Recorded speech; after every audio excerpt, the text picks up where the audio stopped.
Hello everyone, welcome to the Anime Recap Media YouTube channel. Please like the video, subscribe to help our channel and enjoy this full video. A man is on the phone with his daughter, who wants to meet at a restaurant. Whilst there, the man checks some reviews of his work on his phone.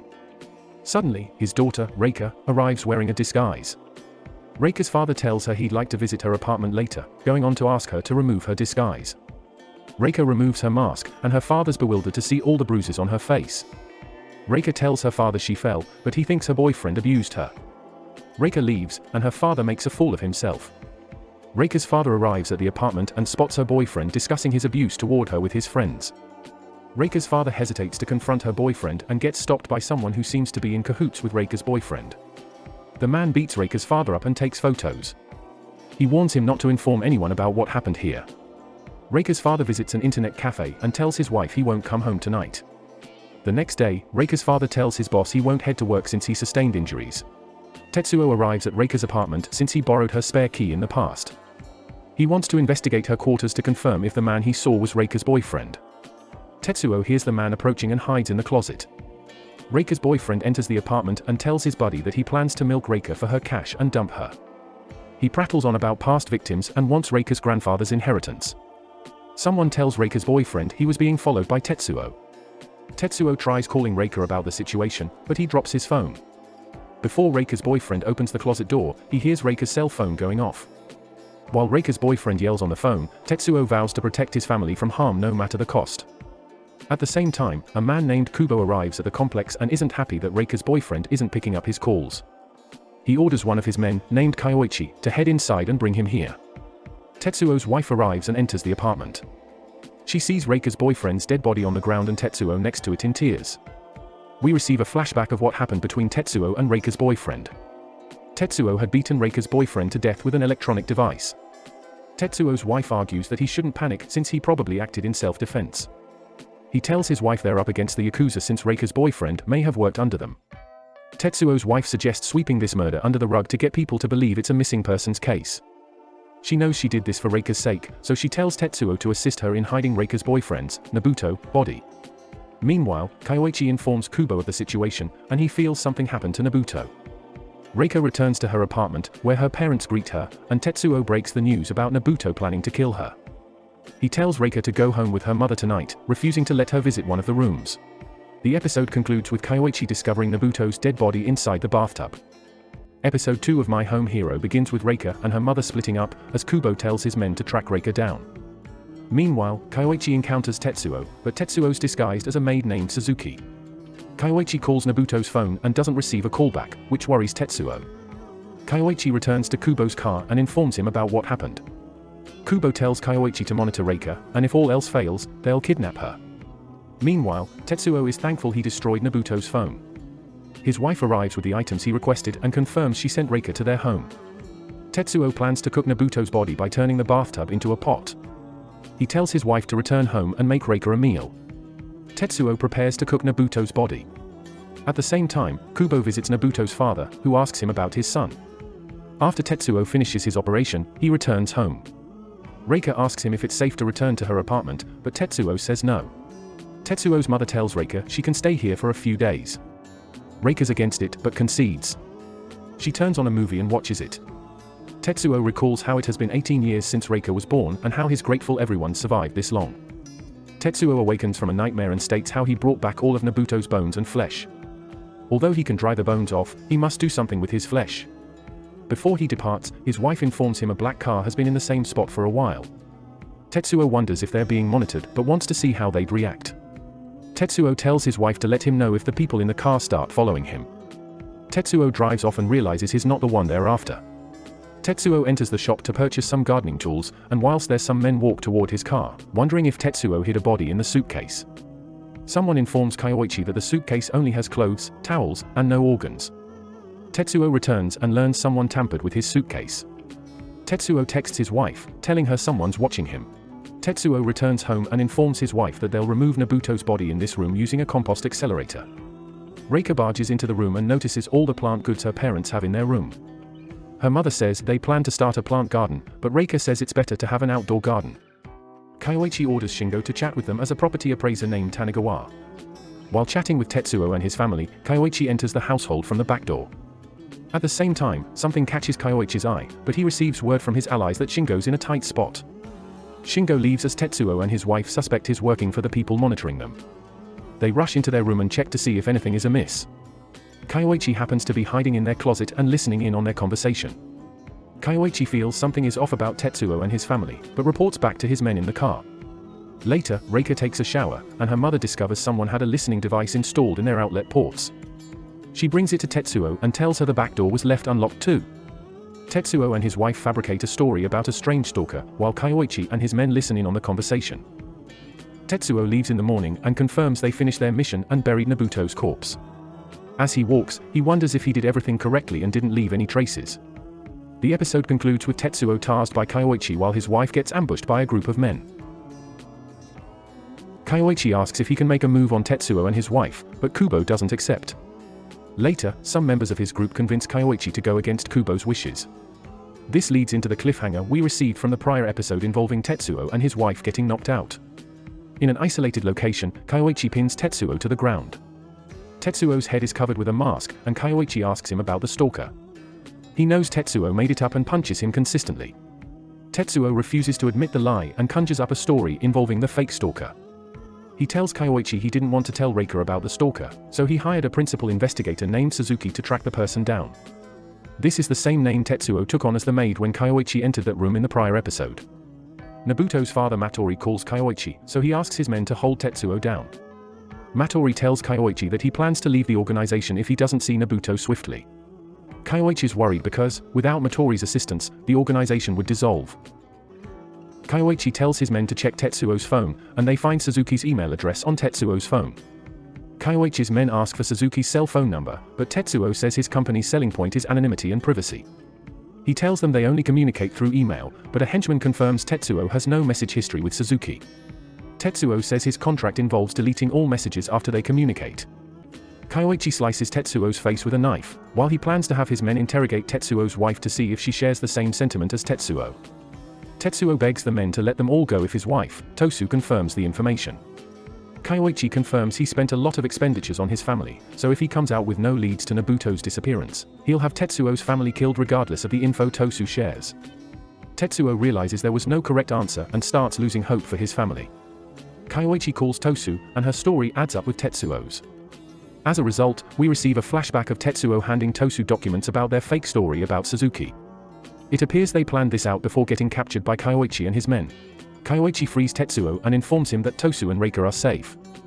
However, he must kill Tetsuo to persuade the higher-ups. Tetsuo realizes Kyoichi is going through with this so he can survive. Tetsuo tries pleading with Kyoichi, but Kyoichi insists on killing him. Tetsuo asks Kyoichi to work with him since he has information from Reika and Suzuki and can help him locate Nobuto. The episode concludes with an intense stare-down between both gentlemen. Tosu picking Tetsuo up from the clinic, as Tetsuo managed to strike a deal with Kyoichi. Kyoichi says if he doesn't help him locate Nobuto by Friday, he'll kill Tetsuo and frame him as a murderer. Tetsuo doesn't tell his wife about his deal with Kyoichi because he doesn't want to get his family involved anymore. While conjuring up some options to conceal his crime, Reika enters Tetsuo's room. She asks him about his injuries, but Tetsuo says he was in a minor accident. Tetsuo asks Reika if he can have a picture of her and Nobuto together. Tetsuo leaves to meet with Kyoichi, with the latter tells Tetsuo if he was a minute late, he would have sent Tetsuo's nude photo to his contacts. He confirms that they all share information and knows that Tetsuo tailed Nobuto. Tetsuo gives Nobuto a shady response and starts growing concerned that all his lies will return to haunt him. Kyoichi and Tetsuo arrive at Cosplay Peachy Academy, where Kyoichi says they'll be retracing Nobuto's steps the day before he disappeared. Kyoichi and Tetsuo meet Nobuto's woman in the club, and Tetsuo is furious that Nobuto cheated on Reika. Kyoichi tells this woman they're looking for Nobuto and asks her for any leads. Tetsuo excuses himself to the restroom to vent his hatred for Nobuto. Tetsuo returns, and the woman tells him Kyoichi stepped outside for air. The woman realizes he's Reika's father because she received a photo of him from Nobuto's boss. Kyoichi happens to be listening in on their conversation since he placed a listening device on Nobuto's woman. Tetsuo explains he's looking for Nobuto because he wants to protect Reika. If he can prove his innocence, he doesn't mind working alongside this organization. Nobuto's woman apologizes, and Tetsuo says when they find him, he'll ask him to break up with Reika.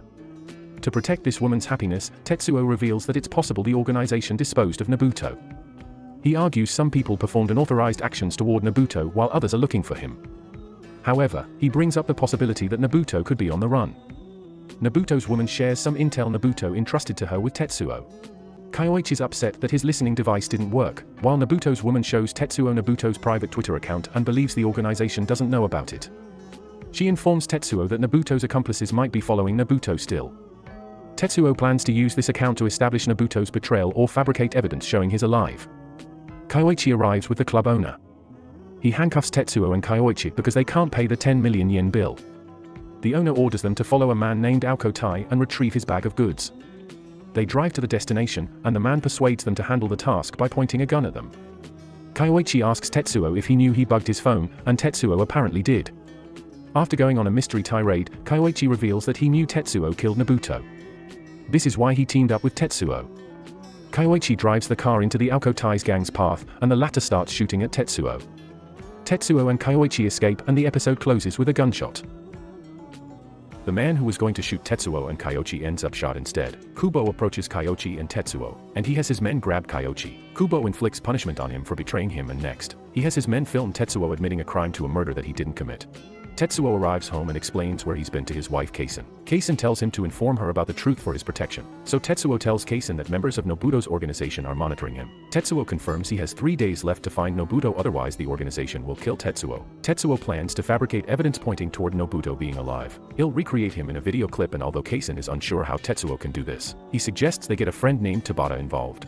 Tetsuo plans to access Nobuto's account in between work, so he asks Kaisen to handle things with Tabata, in Tabata's vehicle. Kaisen tells Tabata they're filming a short, fake documentary they plan to play at an acquaintance's wedding and thanks Tabata for his help. She tells him their lead was injured, so they need Tabata to be a stand-in for the lead. Kaisen tries persuading him to take the role, but Tabata lacks interest and wants to chat with Tetsuo about it more. While their conversation is occurring, we receive brief flashbacks of Tetsuo telling Kaisen how to handle the situation with Tabata. Kaisen tells Tabata to accept the deal, but he's not having it because he deems himself a professional and feels drones would work out better for them. Tabata goes over his payment with Kaisen, upsetting her since she wants him to give them a better discount. Tabata asks Kaisen if she's living a happy life with Tetsuo. Kaisen argues their relationship wasn't smooth, but she's satisfied with what she receives. Meanwhile, Tetsuo's sitting somewhere and trying to get into Nobuto's private account. He has his email address, but he can't figure out his password. Kaisen and Tabata reach their destination, and Kaisen explains what she wants Tabata to do for the film. While waiting at a train station, Tetsuo receives texts from Hibiki, Nobuto's woman. She tells him she found Nobuto's old cell phone, but it doesn't include his SIM card. Tetsuo tells Hibiki he needs the card and tells her where he's at. He asks Hibiki to put on a disguise and she hands him the cell phone. In the restroom, Tetsuo plans to reset Nobuto's password by using the power of the cloud and Nobuto's former phone's email history. Unfortunately, Tetsuo runs into a dilemma, and he must figure out Nobuto's pet's name to bypass the security question. Tetsuo visits a bar to speak with the bartender about Nobuto. Tetsuo unknowingly converses with Nobuto's father Yoshitatsu. They discuss work, life, and their children. Yoshitatsu asks Tetsuo what he'd do if something terrible happened to his daughter. Yoshitatsu says he'd kill his son's assailant and their family. Yoshitatsu goes on a tangent, revealing how his life with his son and wife spiraled into darkness. He wanted to pursue change and give his son a better life, but with how things are going he's unsure. Both men formally introduce themselves, but Tetsuo uses Tabata's name. At the same time, Kaisen thanks Tabata for his help and waves goodbye to him. After Yoshitatsu leaves, Tetsuo shows the bartender a photo of Nobuto and asks if he's seen him before. The bartender tells Tetsuo that Yoshitatsu is his father. Tetsuo leaves the bar and can't believe he encountered Nobuto's dad. The episode closes with Yoshitatsu realizing Tetsuo lied to him about his name. Tetsuo arrives home, and he tells Kaisen he met Nobuto's father. Tetsuo recalls Yoshifumi mentioning the word cap, and believes it could lead him to solve Nobuto's password. Kaisen thinks it could be a nickname for something, so they say a few words. Kaisen suggests the term captain, and it turns out to be the password. In the morning, Yoshifumi tells Kubo if he doesn't find his son soon, he'll cut ties with him. Kyoichi confronts Tetsuo about unplugging his microphone, but Tetsuo says he placed it in his bag and went to a bar Nobuto often frequented. Kyoichi knows Tetsuo killed Nobuto and explains his reasons why to him. Kyoichi tells Nobuto he doesn't need proof. He needs Yoshifumi to believe his story. Kubo calls Kyoichi and tells him about a video he found online of Nobuto. He tells Kyoichi about the video's single comment and says it's from Nobuto's secret account. Kubo says Hibiki informed him about this video and told him about Nobuto's secret account. Kyoichi and Tetsuo meet Takeda to discuss the video. Kyoichi asks him if they've located the uploader, but Takeda says they'll leave it to the experts. He plans to investigate the video physically and shares what he's uncovered so far. In his mind, Tetsuo says he uploaded the video using a source that anonymizes the uploader. He also posted the comment too. Tetsuo feels guilty for using Hibiki, Nobuto's woman, but he had to prevent the organization from discovering the truth about the video. One of Takeda's men confirms they can't identify the video's location because of how blurry the footage is. As they break down the footage to their best ability, Tetsuo confirms he set up a device that'll allow Kaisen to listen in on their conversation. If this video idea doesn't pull through, Tetsuo knows Kaisen will proceed with the second one, which involves Kyoichi being their target. Tetsuo asks Takeda's men questions about their data erasing process, and they spill the beans, to Kyoichi's dismay. Kyoichi grabs the blabbermouth, who informs him Tetsuo won't do anything since they got dirt on him. Takeda returns and tells everyone the video is fake due to the man in the footage not having the same walking movements as Nobuto. Takeda tells everyone to locate the filming location. Kyoichi grabs Tetsuo and plans to drive to his home because he has a hunch that's where the video was shot. He tells Tetsuo to call and order his family to leave the area. Tetsuo tries calming himself since he believes Kaisen heard their chat and that he's removed all editing history from the video. Kyoichi and Tetsuo arrive at Tetsuo's home, where Kyoichi points at the pot in his room. He asks Tetsuo multiple questions concerning this, but Kyoichi has a hunch he wasn't using it for ordinary plants. He orders Tetsuo to take it outside and empty it. Kyoichi kicks Tetsuo, causing him to dump all the soil from the pot. Although Tetsuo's thankful Nobuto's remains have decomposed, he spots a strand of Nobuto's hair on the ground. Kaisen arrives before Tetsuo succumbs to killing Kyoichi. Kaisen welcomes the two inside and hands them some coffee. Kyoichi tells Kaisen he's responsible for all the crazy things that happened to her. The two get into a heated debate. Kyoichi succumbs to stomach issues due to Tetsuo unexpectedly pouring expired milk into his coffee. Kyoichi excuses himself to the bathroom. She signals to Tetsuo that she put laxatives in his coffee, but Kaisen tells Tetsuo to execute the plan's second phase by looking into the laptop to find Kyoichi's address. Unfortunately, Kaisen admits she put laxatives in both coffee. Tetsuo struggles to find the information he needs, so he plans to set up a keylogger, software that saves what people type. He plans to set the save location to be shared on the cloud, where he'll attain everything Kyoichi typed in with the laptop. Due to Kyoichi being in the bathroom, Tetsuo has diarrhea behind the house. Reika spots Tetsuo doing this and heads inside. Kyoichi spots Reika, and the episode closes with him approaching Reika with questions regarding Nobuto. Kyoichi taking his laptop and departing to a different location in the house. Reika asks Kaisen about Kyoichi, but Tetsuo overhears their conversation. He tells Reika that Kyoichi is one of his company's clients, and Tetsuo asked him for advice on how Reika can avoid terrible men. Kaisen plays along to make Reika believe the story. Afterward, Tetsuo and Kyoichi head out, and Reika plans to do the same. Kaisen stays home to complete tasks for Tetsuo while he's with Kyoichi, where he realizes Kyoichi was emailing back and forth in the bathroom, thanks to the keylogger Tetsuo implemented into his laptop in the previous episode. Reika finds a note in one of her shoes. It's from Kyoichi, who wants her to contact him, and he tells her that her parents are hiding something. Kaisen reads up on emails concerning the video she shot with Tabata and that if they can't find Nobuto's body within a certain time, they'll blame Tetsuo and have him confess to killing Nobuto. She learns they'll kill and torture Tetsuo. Later, Kaisen confirms she identified Kyoichi's address. Meanwhile, Tetsuo and Kyoichi arrive at Reika's apartment. Tetsuo gets flashbacks of what he did to Nobuto at this place while Kyoichi tears it up to look for clues. Kaisen arrives at the location and learns it's Kyoichi's parents' place. His mother greets her and welcomes her inside. Kaisen tells Kyoichi's mother that she's come to tell her that Kyoichi won a prize. She wanted to survey them about it and they'll get it via mail at a later date. Kaisen spots a photo with Kyoichi and his parents. His mother explains that her husband took over an eatery but murdered himself due to a crime syndicate getting involved and the police not helping. This changed Kyoichi drastically, making him more independent. Kaisen recalls Tetsuo informing her about his new tablet. He says he installed Nobuto's social media account, password, fake video, and movie editing software. He shows Kaisen the box full of Nobuto's bones and says these 5 items will help them frame anyone as Nobuto's killer. He wants Kaisen to place them at the home of someone from the organization to let them be framed as the killer. This is the second plan Tetsuo conjured up if the video didn't work out. Kaisen leaves with the bag and plans to find Kyoichi's actual address. Kyoichi opens his laptop, and Kaisen notices he's logged in and wants to use the keylogger to get more intel. Kyoichi realizes Reika took the bait, so Kyoichi and Reika discuss meeting over email. Kyoichi says he'll be leaving, and has Tetsuo handcuffed. If he tries escaping, Kyoichi will know he left due to the GPS. He'll also call Tetsuo to check in with him. When Kyoichi leaves, Tetsuo receives a message from Kaisen. She alerts him that Reika and Kyoichi emailed each other, and the two plan to meet at a train station diner. Tetsuo asks Kaisen to grab the evidence bag and visit Reika's apartment. Kaisen arrives, and Tetsuo asks her if she brought the GPS. Kaisen hands it to Tetsuo and places the envelope in the mailbox. The person retrieves the envelope Tetsuo put in there and leaves. Tetsuo unlocks the mailbox and notices it's an ALS light. He promises to explain things later to Kaisen and says it's important to stop Reika. Kyoichi accepts Kaisen's offer and leaves. He says the envelope with the GPS will be delivered to Kyoichi's apartment, and he'll leave the evidence bag inside his room and return to Reika's place. Since his cell phone's sharing its location with the organization, he can't move it from Reika's room. Tetsuo has set up call forwarding which won't notify the caller, so if Kyoichi phones, it'll be forwarded to Kaisen's phone. This will allow Tetsuo to call him as Tetsuo states they must complete all this before Kyoichi returns to Reika's apartment. Kyoichi arrives at Kyoichi's apartment complex and notices the large envelope sticking out of his mailbox. The episode closes with Kyoichi walking out of the elevator at his complex. Tetsuo finding a hiding spot. Tetsuo retrieves the envelope from Kyochi's mailbox, while Kaisen meets up with Reika before she attends her meeting with Kyochi. Kaisen approaches Reika about going home with her, but Reika says she's meeting someone and doesn't want her mother around because she finds Kaisen embarrassing. Meanwhile, Tetsuo heads to Kyochi's room to plant the evidence bag. Kaisen tells Tetsuo she ran into Reika, and they plan to head home. Reika plans to email Kyochi to cancel their meeting. Tetsuo uses a thumb-turn tool to attempt to open Kyochi's door. However, after thinking it through, Tetsuo says it's a waste of time since he doesn't have the right tools. Tetsuo heads back to Reika's apartment and makes it in time. His friend brings up Kyochi's envelope email and forwards it to him. Kyochi doesn't recognize it and starts questioning what's happening. Tetsuo uses the opportunity to ask Kyochi about his relationship with Takeda. He tells Kyochi that Takeda suspects Kyochi as Nobuto's killer and argues Takeda may have sent the mysterious email. Tetsuo wonders if someone planted something in his laptop. Tetsuo tells Kyochi they should travel to Kyochi's apartment since the envelope sent to his place could frame him as Nobuto's killer. Worried, Kyochi takes Tetsuo to his apartment to look for the envelope. Tetsuo notices his door had a security cover on it, so he would have never been able to open it. Tetsuo looks around the place after receiving permission from Kyochi. Kyochi asks Tetsuo how people would enter his room to drop false evidence if it's impossible to pick his lock. Tetsuo drops some methods people could have used to get into Kyochi's apartment.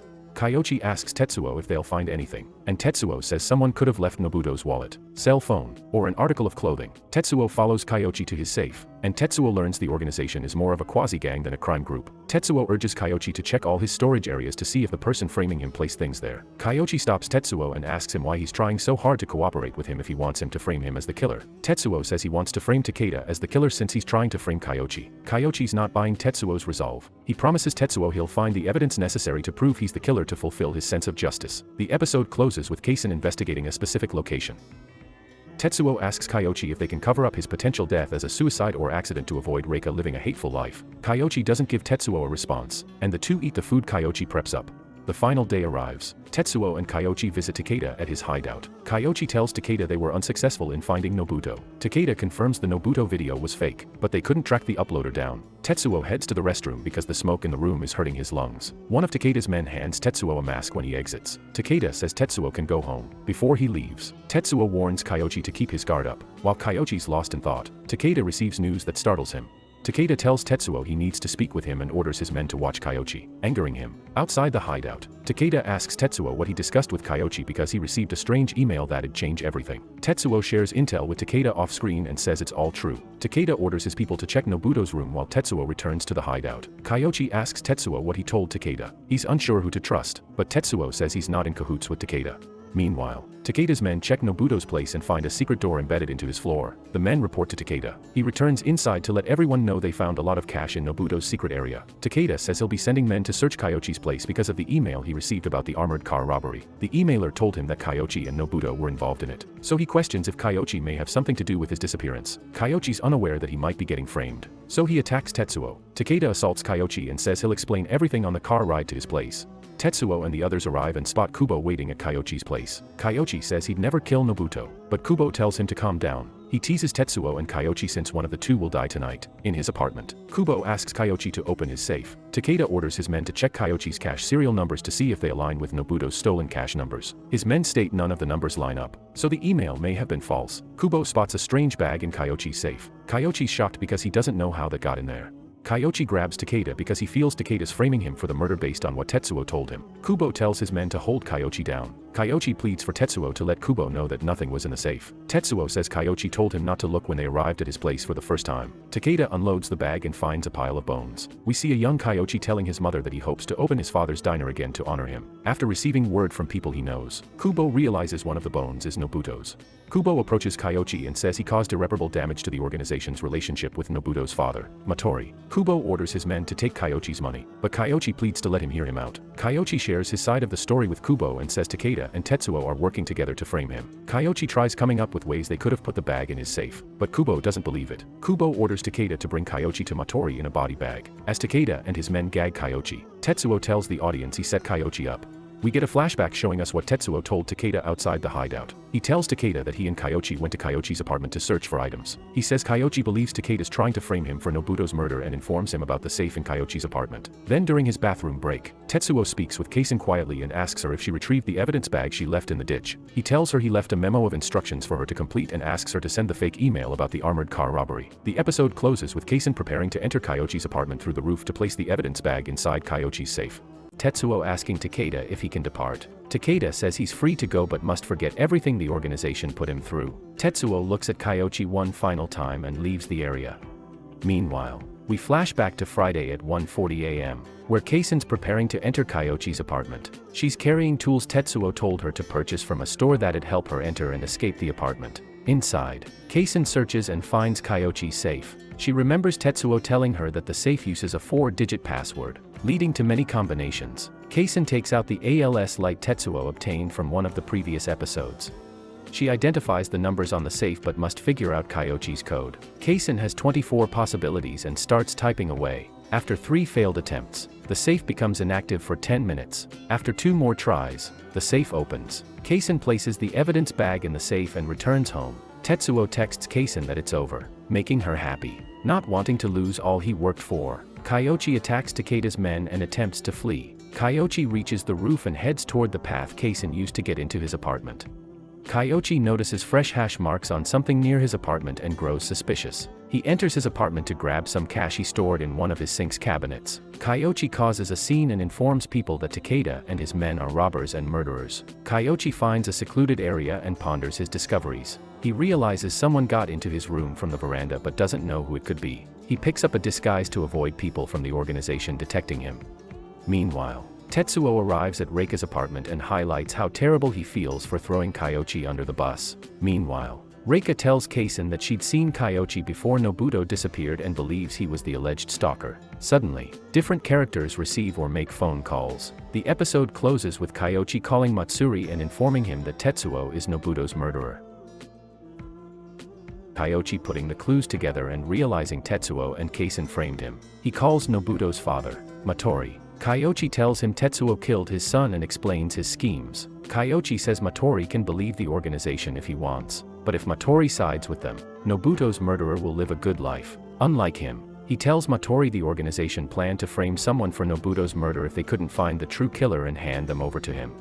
Kyoichi tells Matori that the organization didn't care to look for his son when they found out he participated in an armed robbery. They only pretended to find Nobuto because they wanted to use Matori. Matori thanks Kyoichi for the info but doesn't care if Kyoichi or Tetsuo killed Nobuto. He'll have no issue spending time hunting either of them down. Kyoichi thinks he's lost the battle as Matori throws a tantrum in his office. Matori calls Kubo about Tetsuo and asks him to buy him something.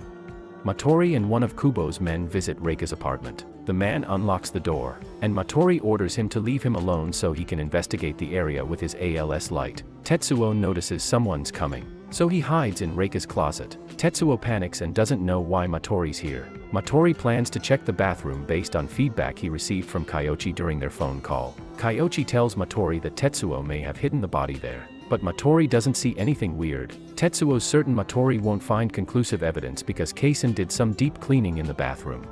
Although he spots some blood on the toilet, Matori deduces it's a woman's blood sample, not Nobuto's. However, he spots blood splatters on the ground with the ALS light and follows the trail to Reika's closet. Tetsuo realizes he'll have to stop Matori because he can't conjure a way out of this one. Matori cries and drops the light. Realizing his son's death, the light shines on the closet, revealing Nobuto's blood. Matori asks if Tetsuo's here, and Tetsuo reveals he killed Nobuto to him. Tetsuo doesn't know what to do, so he believes his best option is to turn himself into the authorities. Tetsuo listens to Matori's demands but isn't sure if his life's in danger. Matori says he doesn't plan to call the cops. He wants to kill Tetsuo and his family, and this reminds him of their conversation at the bar in a previous episode. Matori explains his horrendous plans for Tetsuo's family to him. Tetsuo and Matori get into a fight, but before Matori calls Kubo, Tetsuo grabs Matori's phone and breaks it. Kubo calls Doi, the man who accompanied Matori to Reika's apartment, to see what's happening. Doi says Matori told him to leave him alone, so Kubo believes it would be best to leave him be. Doi notices cops pulling up to the apartment and panics. Meanwhile, Tetsuo and Matori are bloodied and battered. After sharing their different takes on the situation, the episode closes with Matori choking Tetsuo out with an extension cord. Tetsuo recalling a memory where Reika almost drowned at the beach. This occurs while Matori's choking him out. Matori recalls how he never loved anyone in his past, not his parents nor his wife, even after she was pregnant with Nobuto. Eventually, Nobuto went to a juvenile detention center while Matori quit his job and got divorced. Despite being in a poor state, Matori sought hope in the organization that taught him how to love his son and become human. Matori loses his grip when he remembers Nobuto's death, allowing Tetsuo to free himself from his grasp. Matori tells Tetsuo if he perishes here, the organization will know Tetsuo killed him and will come after his family. Matori pulls out a knife and stabs himself. The police knock on the door, alarming Tetsuo. Not wanting to turn himself in, yet Tetsuo strangles Matori and murders him. Tetsuo tells the police his hands are full and wants to meet with them later. The police suggest meeting face to face right now, but Tetsuo makes up an excuse about a hamster running amok in the apartment. This entices the police to issue a warning to him as they leave. Tetsuo swiftly moves things around in the apartment before Doi enters. Doi looks around and leaves because he thinks Matori left earlier. Meanwhile, Tetsuo's in the bathroom and has Matori's lifeless body in the tub. Doi calls Kubo to report his findings. So Kubo tells him to forget Matori and return to their hideout. He plans to tackle the next mission. Kaisen calls Tetsuo and asks him why he didn't come home for dinner. He doesn't share what happened between himself and Matori and tells Kaisen to protect Reika. While that's happening, Tetsuo plans to bury Matori's body somewhere. Kaisen tells Reika that Tetsuo won't arrive on time for dinner since he's at a meeting. Reika recalls the incident when Tetsuo saved her from drowning. She shares this story with Kaisen because Reika realizes Tetsuo's always looked out for her. As Tetsuo buries Matori's body, he wonders if this madness will ever end. He returns home and sees Kaisen waiting for him in the rain. She slaps him because she was worried he'd never return home. Tetsuo enters the house and notices food on the table. Reika scolds Tetsuo for making them wait and says he shouldn't make Kaisen worry too much about him. They eat their dinner, and we receive a montage of Kaisen, Tetsuo, and Reika enjoying life. Tetsuo takes his family on a trip to the park. Afterwards, they're all sitting in the living room watching a news report about a typhoon that's said to land within their region. The typhoon strikes the area where Tetsuo buried Matori's body. The episode closes with Tetsuo believing everything will be fine. How was the video? We hope it was good. If so, please check these videos. Also, please comment down your thoughts and your suggestions for future videos. If you haven't already, please consider subscribing now to show the support to our channel. We hope to see you soon with another video right in this channel. Have a nice day.